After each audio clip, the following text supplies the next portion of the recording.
ये तो वही बात होगी, तब तो होता ना पा तो देखो छोरो आप गिंडी बना ले, इसको गिंडी सूत लिया, गिंडी सुनी बना ले हर को लास्ट तो क्यों हार गयो, तो वो आपकी गिंडी लेके भाग गया तो वो खेल रही।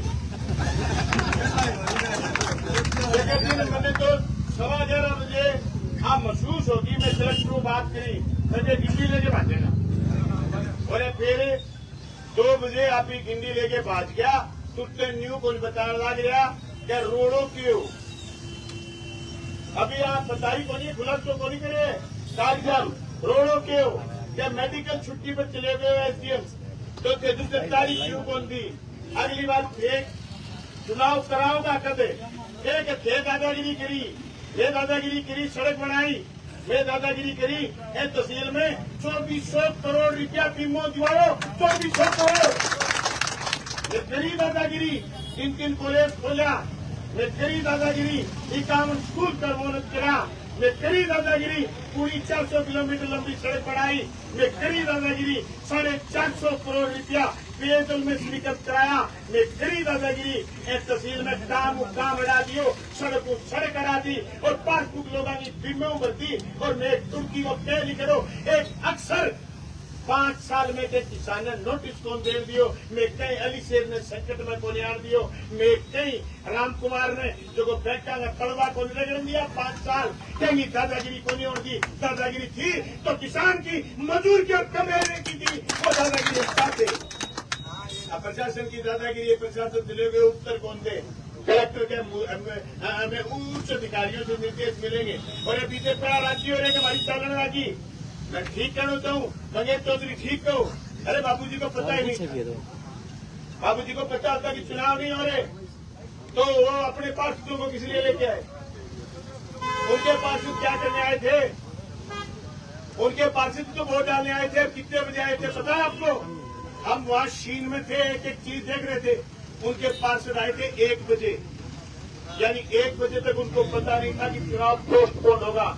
ये खेल जो खेलने का काम करा भारतीय जनता पार्टी ने करा, बद्रीलाल सरकार ने करा, और बद्रीलाल तो रबड़ की स्टैंप है, असली जो किरदार है आने वाले चुनाव में भाजपा उनके लिए एक प्रयोगशाला है, भाजपा से ये प्रयोग करके देखा है, क्या लोग बोलते कि नहीं बोलते। अरे धन्यवाद है भाजपा की जनता को जो आवाज भी उठाती है, और हमारे रफीक भाई को और मुस्कान बानो को और सारे पार्षदों को धन्यवाद जो चुनाव आयोग से जाकर के मिल के आए और माननीय उच्च न्यायालय में गए और ये हार नहीं मानी, कह रहे हैं कि वोट डलवाओ, जिसको ज्यादा वोट आएंगे वो जीत जाएंगे। भाजपा तो तुम ये समझते हो कि कुछ भी कर लोगे लोग स्वीकार कर लेंगे, ये भाजपा है प्रधान या स्वीकार वो होगा जो लोकतांत्रिक बात होगी। इसलिए हमने शहीद आजम भगत सिंह के पास सभा रख करके आज पद यात्रा निकालने का फैसला करा और आवाज लगाएंगे, लोकतंत्र बचाने की आवाज लगाएंगे, नगर पालिका बचाने की आवाज लगाएंगे, भाजपा को बचाने की आवाज लगाएंगे। तो ये जरूरी थी, अगर हम नहीं बोलते तो आने वाले चुनाव में ये इसी तरीके की धांधली को अंजाम देते। और जब चुनाव में धांधली हो तो आप देख रहे हो ये किस बात को अपनी बहादुरी समझते, एक एक पानी की पर्ची के लिए।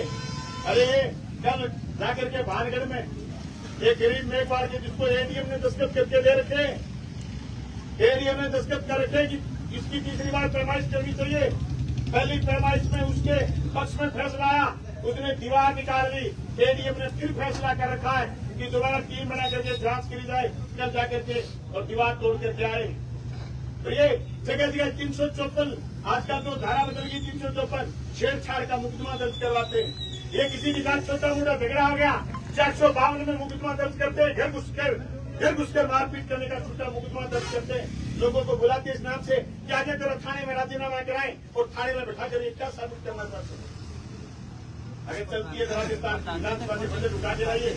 अरे हमारे टाइम में उप जिला सुधार का 20 करोड़ रुपया स्वीकृत हुआ, वहाँ कहता टेंडर हो गया, वर्क ऑर्डर हो गया, वर्क ऑर्डर से ठेकेदार ने काम शुरू नहीं करा क्योंकि वर्क ऑर्डर के 2 दिन बाद आचार संहिता लग गई। उसी बजट को फिर घोषणा करवा के कह रहे हम उप जिला अस्पताल का बजट लाए। इसकी आंखों में धूल लोग रहे हो।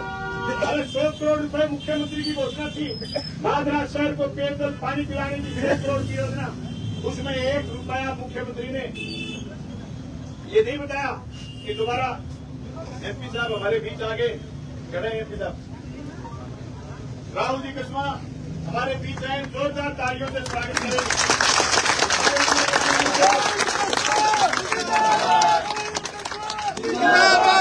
सारे साथियों जो इधर उधर खड़े सारे आ जाओ। दीपा, अरे रामगढ़ वाले साथी उधर खड़े सारे आ जाओ भाई, सबको लियो और झंडे झंडे उतार लो, हाथ में ले लो। अभी प्रतिवाद करना शुरू करेंगे। एमपी साहब भाषण में मैं सीधो मैं बोलिए फिर आके बोलेंगे। एमपी साहब, एमपी साहब आपने बीच में हमने वस्तु स्थिति पहले अवगत करा दियो। एमपी साहब ने कैसे भी बता दियो, हाँ ट्वीट भी करो। एमपी साहब जो हो चुनाव की घोषणा के लिए भारतीय जनता पार्टी और चुनाव की घोषणा के लिए वो बता दियो कि 8 तारीख वोट पड़ेगा और 2 कैंडिडेट आ गया, मुस्कान और दूसरा उनका कैंडिडेट। मुस्कान की टीम 19 पार्षद एक बस में, अरुणा आंटी अलग से अपनी गाड़ी लेके और एक पार्षद अपनी स्कूटी से 21 लोग वोट डालने भीतर गए। 11:15 बजे फोन आता है कि कोई वोट डलवा नहीं रहा। हमारे कोई चिंता हुई, मैंने कलेक्टर से बात करी कि वोट क्यों नहीं डल रहे। बोले एसडीएम मेडिकल छुट्टी पर चला गया। एमपी साहब एसडीएम छुट्टी पर गया नहीं, एसडीएम को जबरदस्ती छुट्टी पर भेजा गया क्योंकि भारतीय जनता पार्टी को हार का डर था। इसी डर की वजह से वो चुनाव छोड़ के भाग गए। एमपी साहब बार जब लोकसभा का चुनाव था हम गांव में कह रहे थे अगर भारतीय जनता पार्टी से जीत गई, इंडिया गठबंधन अगर हार गया, इंडिया गठबंधन की अगर पराजय हुई और भारतीय जनता पार्टी अगर 400 सीट पर आ गई, देश में लोकतंत्र नहीं बचेगा। इनकी 400 सीट तो नहीं आई। आप जैसे हम जैसे बहादुर लोग लड़े और हम सब ने लड़ करके इनको 400 से नीचे रख दिया और ये महज 240% गए, लेकिन जोड़ तोड़ करके इन्होंने सरकार बना ली।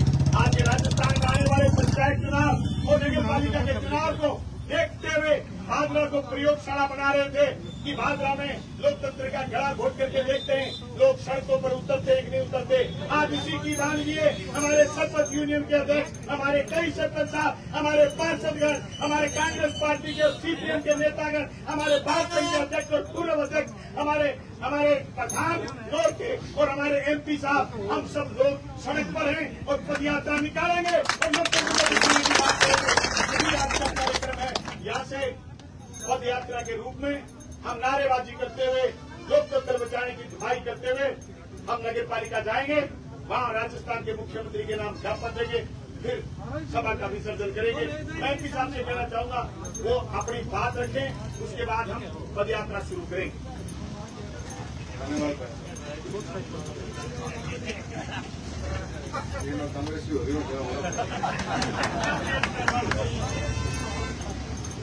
मेरे सभी साथियों, बड़े भाई बलवान जी, हमारे जेल साहब बैठे हैं, प्रधान महोदय और निर्मल जी हमारे तारनगर से, सभी पार्टी का वरिष्ठ लोग बैठा हो और सभी किसान भाइयों, जो बात भाई साहब ने मुझे बताई थी उसने देख नहीं किया था और संबंधित अधिकारियों से बात भी करी थी।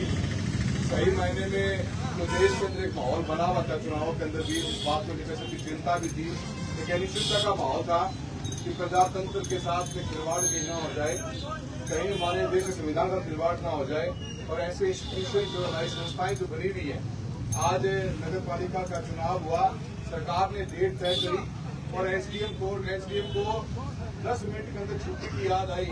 मैं समझता हूं कि राजस्थान की सरकार की सबसे बड़ी विफलता है, इस लोकतंत्र का गला घोटने का काम किया जा रहा है और हम सब ने मजबूती से आवाज उठाने की बात कही है। भाई साहब ने मुझे कल रात को याद किया, मैं आने में थोड़ी लेट भी मुझे क्षमा चाहूंगा, पर मैं आप लोगों के साथ में कंधे से कंधा मिला के खड़ा हूं इस बात के लिए और अपन सब और इस आवाज को अपने आने वाली 22 तारीख को लोकसभा चालू हो रही है, तो वहाँ पे मजबूती जनता फैसला करेगी। इस बात को लेकर चले थे, प्रजातंत्र की खूबसूरती इस बात को लेकर थी कि आप अपना फैसला करोगे कि कौन आपका प्रधान, एमएलए, एमपी, चेयरमैन बनेगा। कोई एसडीएम की छुट्टी जाए हुए चेयरमैन बदले, कोई चेयरमैन तो आप लोग बनेगो, इंडिया गठबंधन को बनेगो और इस मजबूती से सवाल को उठाएंगे। मैं आप सभी साथियों का धन्यवाद करता हूँ, आप लोग बजारे हो और मैं धन्यवाद देता हूँ बलवान भाई साहब का जिन्होंने मुझे बुलाया है और हम सब मिलकर भी बात करेंगे और नगर पालिका के अंदर अपना ज्ञापन सौंपेंगे। बहुत बहुत धन्यवाद सबको।